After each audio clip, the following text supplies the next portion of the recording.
Surprise මං ආවා. ආවද? ඒකේ මොකද තියෙන සර්ප්‍රයිස් එක? මොකක්? ඔයා මගේ වයිෆ් නේද? මිනිස්සු මං අවුරුදු 4කට පස්සේ මේ ලංකාවට ආවේ. දන්නවා. ඔයා මගේ හස්බන්ඩ් කියලාත් මම දන්නවා. දැන් මට මොකද්ද කරන්න කියන්නේ? දැන් ඔයා මට කියන්නේ මෙතන උඩ පනින්න ඉහිලද ඔයා ගෙදර ආව කියලා? මොකද්ද කියන්නේ? මම මේ අවුරුදු ගාණක් මහන්සිලා ආවේ සමුසලව ලස්සනට තියන්න ඕන හින්දා. සමුසල දැන් කියන්නේ මම මේ දේවල් කරේ නෑ කියලාද? හරි. තමුසු දේවල් කරා තමයි. හැබැයි තමුසු ඒවා කරේ තමුසුලාගේ අම්මට. සමුසල ඉරිසියයි නේ. සමුසල ඉරිසියයි. මට අදට සන්තෝෂයි යෝෂ්.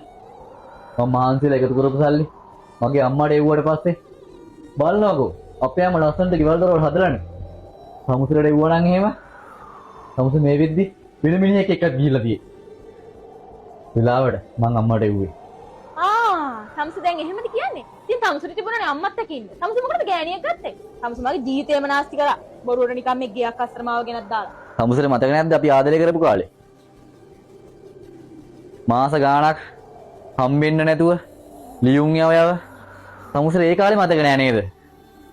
අන්තිමට මං එක්සෑම් ලියලා අමාරුවෙන් මට රට යන්න වීසා ගාවට පස්සේ සමුසලේ ඔය කිව්වේ සමුසලේ කසාද බඳින්න ඕනේ කියලා. මම මේ තමුසලේ බලෙන් කසාද බැඳගත්තේ නෑ. තමුසේ තමයි මාව බලෙන් කසාද බැඳගත්තේ. අපෝ වැඩේනේ තමුසෙව බඳින්න. තමුසෙ කියන කතාවේ ඇත්තක් තියෙනවා හැබැයි.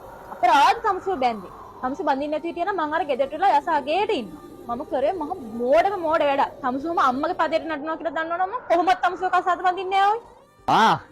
ඇත්තද නෝනා? තමුසෙට මතක නැතුව ඇති නේ.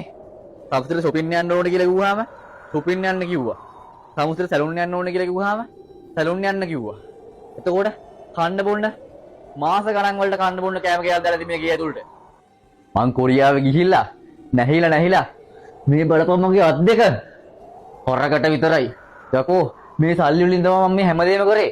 උඹට කිසිම ගයක් නැහැ. අපෝ දීලා කියවන්න එපා ඔයි. තමුසු කොහොමත් ඒව කරන්න ඕන. තමුසු මගේ හස්බන්ඩ් නේ. ඔපිට සැප වැඩි වෙලා. යකෝ බලපන් මම මේ ඉඩමට අඩිය තිබ්බ විතරයි.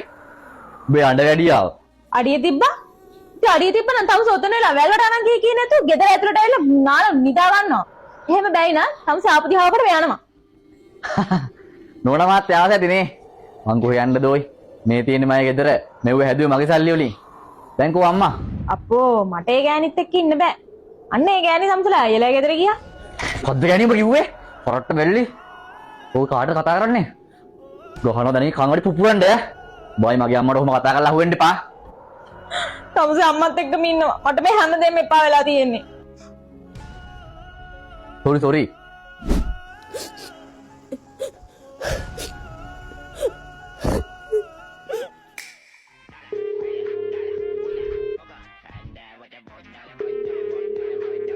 Hello good afternoon Rakmal. මොකද අද ඔයාලා වාහනේ බලන්න එනවද? ඔයාලා වැඩේ කරන්න බලාපොරොත්තු වෙනවද? නෑ. අපි දෙන්නම් බලාපොරොත්තු වෙන තමයි ඉන්නේ. ආයි පස්සේ බෑ කියන්නේ. මේ වැඩේට මට පොඩ්ඩක් හදිස්සි. මිස්ටර් ලක්මාල් මගේ වාහනේ අවුලක් නෙමෙයි තියෙන්නේ. මම මේක අඩුවට දෙන්නේ ලක්මාල් මම ලොකු ප්‍රශ්නයක හිර වෙලා ඉන්නේ. හරි. ඔයාලා ඇවිල්ලා ඔයාලට සෙට් වෙනවා නම් බලලා වාහනේ අරන් යන්නකෝ. නැත්තම් මම මේ ගන්න ඉක්මනට පස්සේ දැන් මට ගොඩක් කෝල්ස් එනවා වාහනේ ගන්න බලන්න.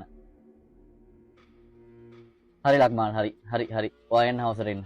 හරි. ඔන්න ඔකයි ප්‍රශ්නේ. ඇත්තටම ඇයි ඔච්චර අඩු ගන්නට ඔබ වාහනේ දෙන්නද? මම මේවා කියන්නේ ඔබ වගේ හොඳම යාළුවා හින්දා. ඇත්තටම බං කොරියාවේ ගිහිල්ලා නැහිලා ආපු එකෙක් හැටියට මට පට්ට චාටර් එකක් තියෙන්නේ. මම ලංකාවට සල්ලි දැම්මනේ. ඊ හදන්න. මං දන්නේ නැතුව බං ටැක්ස් එකක් වැදිලා මට. පොඩි ගාණක් නෙමෙයි. කෝටි 1.10ක්. දැන් ඉතින් මොනව කරන්නද? ජොබ් එකක් නැහැනේ. හම්බ කරපු සල්ලි ගෙදරටම වීදන් වුණා. වාහනේ විතරයි මං තියෙන්නේ. මට ගේ විකුල්ල පාරට බහින්න බෑනේ. තීරණයක් ගත්තා බං. අන්තිමට වාහනේ විකුණලා ඔය ණයත් ගෙවලා දානවා. හරි. ඔබ දැන් වාහනේ විකුණලා ටැක්ස් එක ගෙවුවා කියහන්කෝ. ඒත් උඹට කාලා බීලා ඉන්න සල්ලි කොහෙද තෝ? මං ඕක ගැන තමයි මම මේ කල්පනා කරන්නේ. කන්න බොන්නත් ඕනි. යානි ඉල්ලන දේවල් අරන් දෙන්නත් ඕනි. මේ මදිවට අම්මා සල්ලි ඉල්ල කරදර කරනවා බා. අනිත් හොඳම ප්‍රශ්නේ තමයි ගෑණි කියනවා මේ ගෙදර මගේ නමට ලියා ගන්න. මං ගිය දවසට මෝඩය වෙලා අම්මගේ නමට මං ඊට බැරිුවේ. හරි බං හැමදේම හරියනවා. ඒ පොඩ්ඩක් ඉවසන් ඉන්න ඕනේ. හැමදේම හරියනවා. ඒත් සල්ලි ප්‍රශ්න එහෙම හරියන්නේ නෑ බා. සල්ලි ප්‍රශ්න විසඳෙන්න නම් අපි හම්බ කරන්න ඕනේ. නැත්තම් තියෙන දෙයක් විකුණන්න ඕනේ. මේ ඔය බ්‍රේස්ලට් එක කොරියාවෙන්ද බං ගත්තේ? ඒක මාර ලස්සනයි. ඔව් බා. පවුන් දෙකමාරයි. මේක විකුණුවොත් එහෙම ගාණක් ගත්තා කියන එක අතර හොඳ. ඕක දිහංගු පොඩ්ඩක් ගලවලා බලන්න. මොකෝ බයික පාට. ඔරන්නේ බලහන්කෝ. ඔබට ඕනනම් මම මේ වැඩි ගානකට සෙට් කරලා දෙන්නම්. ඔය යාළුවෙක් ඉන්නවා. සම්සලා බිබී හිටපල්ලා.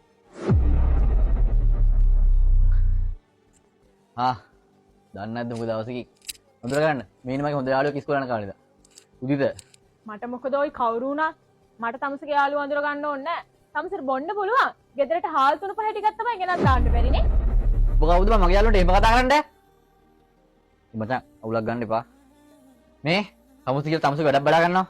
මම තමුසි රෝඩ් දෙක හවසට ගියාලා දෙන්න. අනේ මේ මට නම් බෑ එකෙක් ගෑනුන්ගේ කතා අහන්න. අනේ මචං මේ බෝ හිතන්න එපා. ඕක කිව්වම තමයි. පොඩ්ඩක් ඉඳහන්කෝ. කතා අහන්න කැමති නැහැ. එහෙනම් යනවා කොයි ගේ අදොරක් නැද්ද? ලැජ්ජ නැද්ද ওই තමසි අනුන්ගේ ගෙවල් වල ඇවිල්ලා බොන්න ඔහම? මම පිනට බීවේ නෑනේ ගෑණියේ. මේ අර කුටික් ගෙනාවේ මගේ සල්ලි වලින්. අනේ මේ තමුසි මගේ ඇතුළට මම මගේ දේවල් බලා ගන්න. අනේ මේ මට මේ කාගේවත් ගෙවල් වල ඉන්න ඕනේ නැහැ. මම යනවා අපේ අම්මලා ගෙදර. එක එකගෙන් කතා අහන්නේ තමසලා ගෙවල් වල ඉන්න හින්දානේ. තමසලාගේ අම්මත් එක්කයි මෙන්න මේ වගේ කොහෙටවත් නැති යාළුවොත් එක්ක ඉන්නවා. ඉතින් ගන්න. මම යනවා අපේ අම්මලා ගෙදර. බලත් එක පාටි දාන්න වෙන අපිට ගහන්න ඕනේ බා. එපා බා. පොඩ්ඩක් ඉඳහන් විශ්වාසයක් නැතුව. පොඩ්ඩක් ඉඳහන්කෝ බං.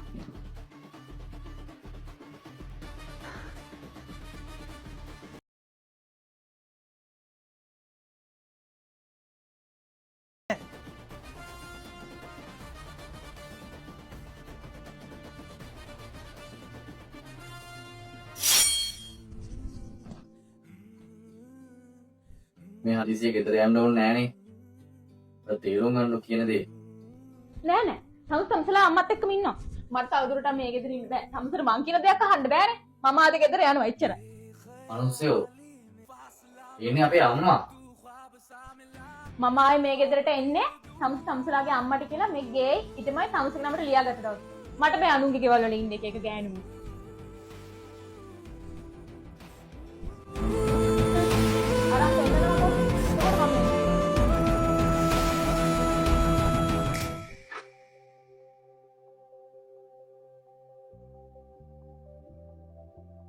ඔයා මොකද මෙහි? මම රටින් ඉඳන් ආවා. ඔයාට ආරංචියක්වත් ආවේ නැද්ද? ඒකද බලන්නවත් ආවේ නැත්තේ. ආරංචි වුණා. මෙන්න මේ අයියාගේ වැඩ වගේක් තිබුණා. ඒ නිසා මට බලන්න එන්න බැරි වුණානේ. මාරු කතාව. අයියාගේ වැඩ වගේක් තිබ්බේ හින්දා අවුරුදු 4ක් තිස්සේ මහන්සි වෙච්ච මාව බලන්න එන්න බැරි වුණා නේද ඔයාලට? නෑ මං හෙට එන්න හිටියේ. ඇයි දැන් මේ ඔයා මෙහෙ? එන්න නෙමෙයි හිටියේ. ඒත් එන්න වුණා. මට පොඩි ප්‍රශ්නයක්. අම්මේ, ඔයාලට පුළුවන්ද මගේ ගෙදර ඉඩමයි මගේ නම ලියලා දෙන්න? ඔයාගේ ගෙවල් කොහෙද මං ගාව තියෙන්නේ? එහෙම කොහොමද වෙන්නේ? මම විශ්වාස කළානේ ඔයාලට සල්ලි එව්වේ. ඉඩමක් අරන් ගයක් හදන්න කියලා. ඔයා එහෙම කියන්නේ? ඔයා ළඟ තියෙන සාක්ෂි මොනවද? එහෙමද? ඔයා මගේ අම්මා වෙලා ඔයා මගෙන් එහෙම අහනවනේ. මං ගාව තියෙනවාට මං දාපු සල්ලි වල රිසීට්. ඔයා පොලිස් උසාවි වල ගිහිල්ලා අම්මගෙන් සල්ලි ඉල්ලන්නද හදන්නේ? ඕ මං ඉල්ලනවා තමයි. අනේ මේ මිනිස්සු විනාශ වෙන්න නැතුව ඉන්නවා. ඒ මිනිස්සු hina වෙයි. අම්මට ඒ සල්ලි යහපව් ඉල්ලනවා කියලා. අනේ අම්මේ විකාරණම් කියවන්න එපා. මම වැඳලා ඉල්ලන්නම්. මගේ ඉඩමයි ගේ මට ලියලා දෙන්න. ලියලා දෙන්න. ලියලා දෙන්න මගේ නමට තියෙන්න එපා. ඇයි? මාත් එක්ක වීඩියෝ කෝල් එකේ ගිහිල්ලාමනේ. ඔය අස්සංකල් ඉඩම් ගෙවල් ගත්තේ. දැන් ඒක මම සති දෙකකට කලින් අයියාගේ නමට ලියුවා. අම්මේ ඒ මගේ සල්ලි මම මහන්සිලා හම්බ කරලා ගත්තේ වුණා. ඔයාට ගන්න කිව්වේ මට රටේ ඉන්න ඉඳා. මට ගන්න බැරි හින්දා. අයියාගේ නමට ලිව්වා නම් ඌ මට කොහොමත් ආයෙ ලියන්නේ නැහැ. මං ඒව දන්නේ නැහැ. ඒව දැන් ලියලා ඉවරයි. හරි. තව කොච්චර කතා කරලා තරන්නේ නැහැ නේද අම්මේ?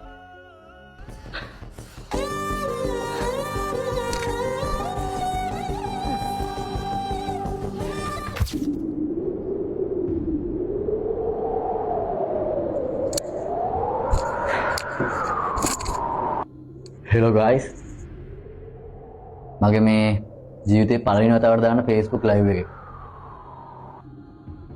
ඕගොල්ලෝ දැන් හිතන ඇතිනේ මම අද ඇයි මේ Facebook live ආවේ කියලා. අද මට ඔයගොල්ලන්ට කියන්න දෙයක් තියෙනවා. මට කියන්න තියෙන්නේ ජීවිතේ කාවත්ම විශ්වාස කරන්න එපා. අම්මා තාත්තවත් මම ආදරය කරන කෙනාවත් කාවත් විශ්වාස කරන්න එපා. මම කරන්නේ බොරු.